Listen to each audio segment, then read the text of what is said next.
Ang buds o buko ng gumamela ay mainam sa piksa. Kung kayo ay may piksa, ang gagawin nyo ay ganito. Kumuha kayo ng buds o buko ng bulaklak ng gumamela. Ating linisan ng maayos at pagkatapos nating balinisan at matuyo itong naturang buds o buko ay ating babayuhin o didiktikin sa almeres. At kapag lumabas na ang katas, ay ating itatapal sa ating piksa doon sa apektadong area. At ang pamamaraan ng pagtapal nito ay pwedeng 2 o 3 beses maghapon.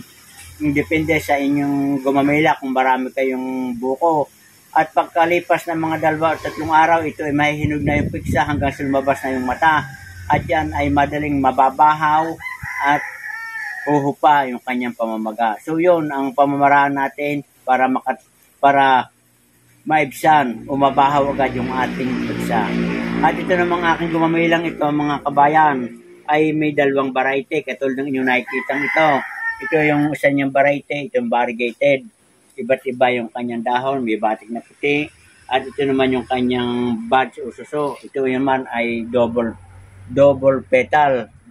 At ito namang isang ito ay single petal. Itong variegated, ito yung kanyang bulaklak, makikita nyo. Yan.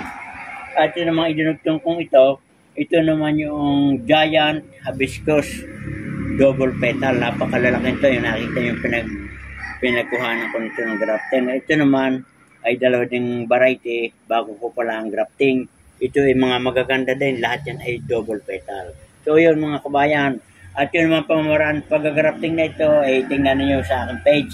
Yung pamamaraan pag-grafting ng kabayang manay ng hibiscus plant o gumamela. So yan mga kabayan, ganyan lamang. At ito yung gagawin ko dito ay aking puputulin para siya ay bumaba at magandang tingnan kapag siya ay bulaklak ay bumaba.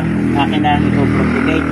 Ang pagpropagate naman ito, pwede ng ating paugat sa tubig, pwede rin yung ating paugatan ng sa kokopet, at pwede rin itanim natin ng direkta ng cutting. So yan ang mapakaganda ng kanyang mga buko. Ganito yung ating gagamitin, parang bubukad na hindi, pangtapal sa piksa. Yan.